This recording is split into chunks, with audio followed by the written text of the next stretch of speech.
92년부터 드라마 쓰기 시작했고, 그리고 별로 소개할 게 없네.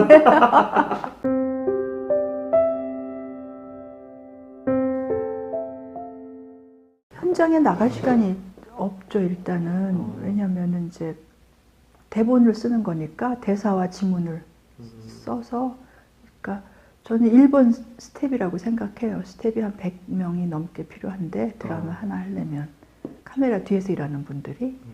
근데 그 중에 1번이 작가. 왜냐면 제가 이제 기획 의도를 쓰고 난 이런 드라마를 하겠습니다 해서 이제 재밌겠네 써보세요 하는 게 제작사가 이제 계약을 하죠. 이제 캐스팅을 해서 배우들을 이제 꾸려서 제작사가 저를 대신해서 일하는 분이 이제 방송가에 편성을 받으면 시작부터 끝까지 한 3년 정도가 걸려요, 평균. 그러면 잘 순항한 거고, 요즘은 이제 더 경쟁이 치열해졌기 때문에 7년씩 걸리는 분도 있고. 작가는 기본적으로 프리랜서인데 계약을 어디랑 하느냐. 방송국에서 계약하는 작가들이 있었어요. 그럼 이제 그 방송국에서 이제 주는 일을 하는 거죠. 저는 이제 SBS에서 시작했기 때문에 SBS랑 계약을 하니까 SBS 일만 하는 거죠. 제일 좋은 거 응모 당선이에요. 극본 공모를 방송국마다 하고 뭐 여기저기 많이 있어요. 컨텐츠 진흥원도 있고. 그런데 3000대 1이라는 소리를 들은 것 같아요. 3000대 1의 경쟁을 뚫고 당선이 되면 이제 신인 작가 대접을 받고 계약을 하는데, 그 당선된 작품이 방송될 일이 거의 잘 없어요, 또.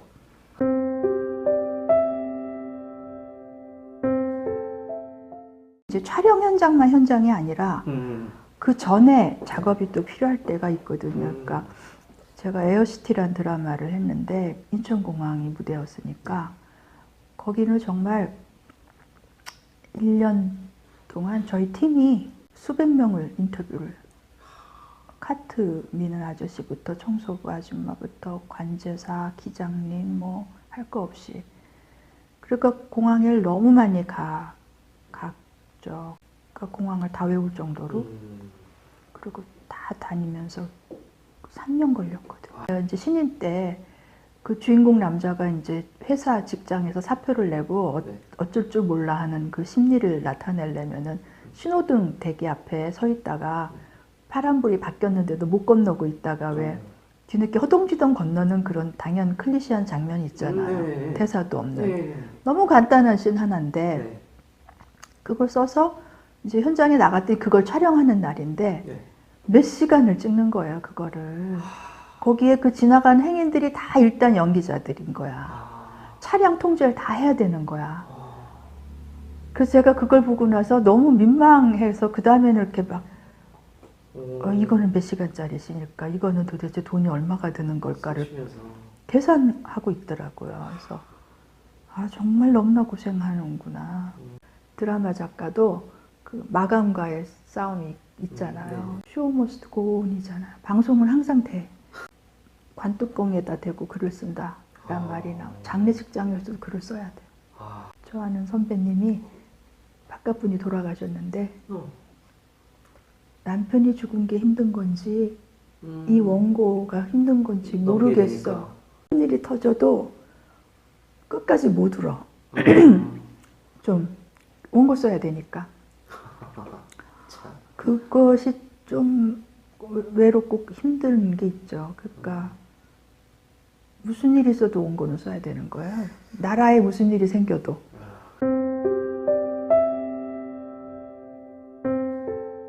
보통 그 미니 시리즈를 할 때 여자 주인공의 남동생들이 이제 그런 뜰 것 같은 친구들을 캐스팅을 해요. 말썽쟁이거나 뭐 이제 풋풋하고. 그래서 그런 친구들은 이제 곧 뜰 것처럼 보이는 스타성이 있는 친구들을 캐스팅을 해요. 주인공들의 남동생들이 다 스타가 된 거죠. 근데 처음에 왔을 때는 막 걷지도 못하고 말도 못하고 대사도 긴 거 못하니까 짧게 해줘야 되니까 눈빛이 이렇게 보여요. 소지섭도 남동생 출신이에요. 남동생 출신이고 공유도.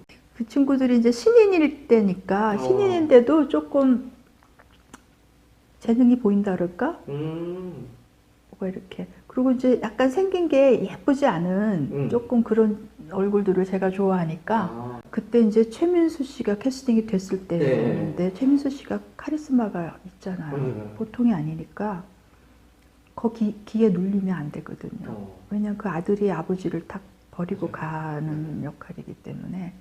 그래서 좀 기가 세 보이는 사람들이 필요했어요. 김수현도 눈빛이 있어서 이 정도면은 최민수 씨랑 연기할 때 안 지겠다. 그래서 그 친구를 기억나는 게 가회를 이제 단독 리딩을 한 6시간 정도 이제 6시간? 개심만 6시간 좀 훈련을 시키는 거죠. 신인들은 좀 그런 걸 해줘요. 그래서 너 이거 제대로 안 하면 최민수 씨 시선 못 마주친다, 네가. 못 받아준다 이거죠? 네, 그러니까 너 그 시선에 지면 안 돼. 여기서 지면 안 돼. 해야 되면 안 돼. 내가 너무 천진하게 그런데 최민수가 누구예요? 이러는 거야. 그래서 내가 모르는구나. 그럼 괜찮다. 됐다.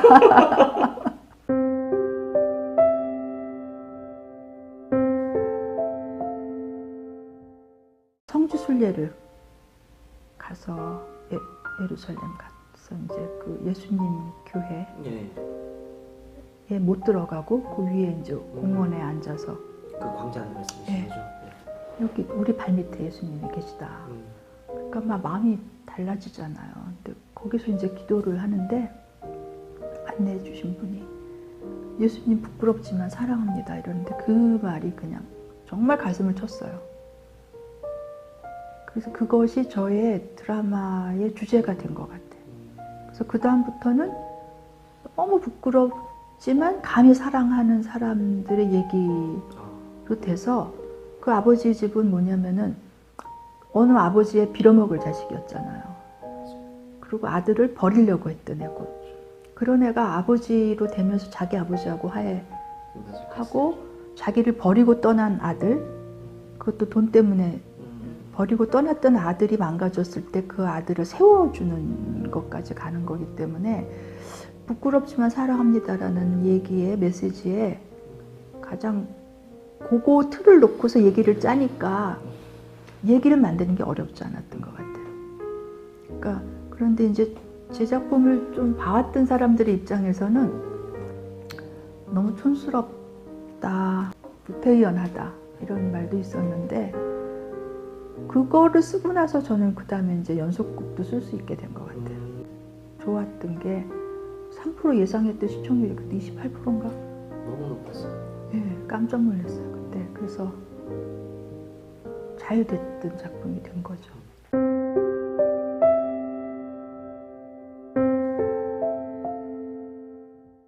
지나놓고 나면은 보이는데 제가 미아리에 살았는데 그때 인구 폭발할 때라 미아리에 사람들이 너무 많이 살 때였어요. 그래서 거기 그 개척교회가 하나 있었는데 정말 미어터지게 사람이 많은 애들이 저랑 같은 학년 학생이 60명. 그 에너지가 엄청났어요. 그때는 그 아이들끼리 모여가지고 뭐 학예회 같은 거 할 때도 막 그래서 제가 간 첫날 무슨 성경 암송 준비를 해야 된다는데 그러니까 이제 저를 데리고 간 아이가 얘 공부 잘해요. 이래가지고 끌려가서 빌립보서를 통으로 4장까지를 통으로 다 외워라. 저는 다 그렇게 외우는 건 줄 알고 네 그러고 그걸 달달달달 외워서 대뜸 이제 어른들 예배 드리는데 밤에 가서 이제 그거를 빌립보서를 달달달달 외우니까 어른들이 얼마나 예뻐하겠어요. 그렇게 많은 사람들이 저를 보고 그렇게 환하게 웃는 거를 저는 그때 처음 이 사람들이 왜 이렇게 날 이렇게 좋아하지? 근데 그게 굉장한 경험이었더라고요. 그게 교회의 첫 경험이었던 것 같아요. 그때 초등학교 4학년 때인가 갔는데 그래서 그냥 교회는 약간 노는 곳이었죠. 그때 그 교회를 그래도 좀 제가 더 좋아했던 이유는 제가 그렇게 새벽 예배를 다녔답니다. 거기를. 초등학교, 중학교 때. 초등학교 때 불면증이 있었어요. 그래가지고 밤에 잠을 못 자는데 통행금지 있을 때인데 통행금지의 그 야경꾼이 지나가는 시간이 한 2시쯤 지나가면 4시 될 때까지 안 오는 걸 제가 이렇게 알았어. 그래갖고 집을 나와서 골목을 막 다니다 피해서. 보면 거기에 이렇게 불이 켜져 있는 데가 그 교회에서 가면 그렇게 어른들이 울부짖고 계세요. 그래서 거기 이렇게 앉아 있으면 그 좋았어요, 그 시간이. 그리고 이렇게 엿들으면은 그 기도 내용이 너무 다 불쌍하게 사는 거예요. 그래서 안심? 우리 집만 이상한 게 아니구나. 제가 가정 환경이 조금 유난스러웠는데 그리고 거기서 그렇게 기도 듣다가 깜빡 자고 그리고 아침에 이제 들어가서 세수하고 학교 가고 그것이 하나님이 부르시지 않았으면 제가 어떻게 그랬을까? 하여튼 새벽 예배를 그런 식으로 다녀서 평소에는 잘 안 가는데 제가 이제 드라마 시작할 때 일할 때는 오히려 좀 기도할 일이 많아져요. 왜냐면 현장에서 사고 나는 거 무서우니까. 그럼 이제 새벽 예배 때 많이 갔던 것 같아요.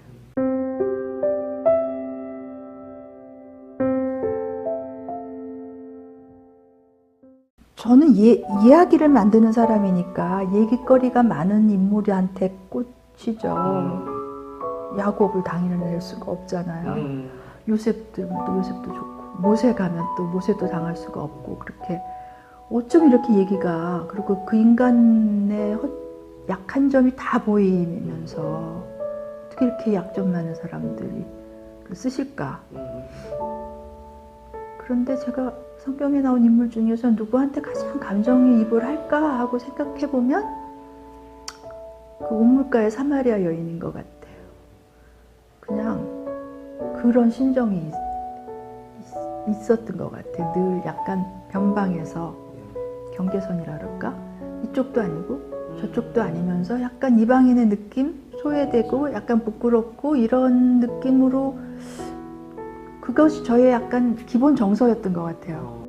그래서 그 구절을 읽을 때는 좀 더 가슴에 왔고 아 이런 나를 예수님이 만나주셨구나를 정말 확연히 알았는데 뭐 예를 들어 야곱의 스토리다. 이거는 재밌으니까 그 서사에 압도돼서 보지만 제가 마음을 정말 다 뺏기는 거는 그 사마리아 여인인 것 같아요. 너무 알겠어요. 그 여자의 마음을.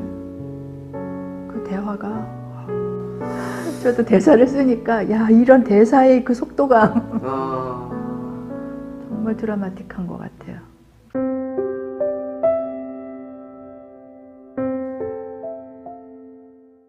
방송을 위해서 기도하는 모임이에요. 우리의 방송이 너무 지금 문제가 많았을 때 우리 기도하자. 방송을 위해서. 그래서 이제 2주에 한 번씩 모여서 예배 드리고 엄청났네요. 14년을 한 번도 안 빠지고 예배를 드린 거가 너무 놀라워요. 작가의 입장에서는 연기자는 연기자 친구들 있잖아요. 네네. 작가는 작가 친구 만나기가 쉽지 않아요. 그 많은 스텝 중에 한 명이기 때문에. 다 따로 네. 그래서 작가들끼리 모이는 일이 잘 없어요. 그러니까 이제 신우에 처음 생겼을 때 너무 눈물겨운 동료들이 이렇게 많은 그렇죠. 게 그리고 이 작가 일을 외부인들한테 말하기가 되게 쉽지 않아요. 왜냐하면 외부인들이 보기엔 화려하잖아. 그럼 우리한테 듣고 싶은 말은 뭐 연예인들 얘기, 그렇죠. 시청률 얘기 막 이런 건데 사실 우리는 그게 아니거든요. 우리의 고민은 원고가 안 써지고 막 이런 거잖아요. 그런데 나누기가 가족과도 직업의 애환을 나누기가 쉽지 않고 또 친구들한테도 얘기를 잘못하면 굉장히 좀 으스대는 것처럼 들리는 거예요. 우리도 만들 수 있는. 너 잘났다. 우리의 고민이라는 게. 그래서 말을 어디서 마음을 나누기가 쉽지 않았는데 여기 신우회에 와서는 말을 할 필요가 없이 다 알아.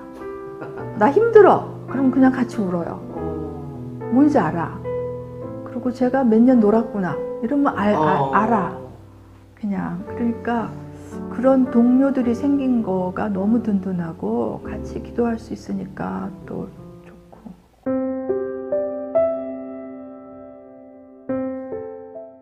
제 드라마에 주인공이 한 번 사고로 죽었던 적이 있어요. 그때 제일 상처가 그거야. 그 사람의 장례식을 못 간 거예요. 왜냐하면 이제 원고를 다시 써야 되니까. 그 주에 방송인데 그날 아침에 돌아가신 거예요. 그러니까 슬퍼할 겨를도 없이 원고를 쓰느라고 끝나고 나니까 장례식이 끝났잖아요. 그 상처가 생각보다 너무 많이 오래 가더라고요. 그래서 그게 너무 무서운 경험이어서 정말 다치는 사람 없게 해달라는 거는 빌 수밖에 없는 너무 절대절명의 그게 제 작품에서 상처받는 사람 없기를 바라는 거죠. 돌아보면 다 이렇게 쉽게 됐을까? 내 힘보다 훨씬 더 잘 됐던 일은 또 도와주셨던 거겠죠? 자비로운 손길이 늘 있었던 것 같은데 감사하죠.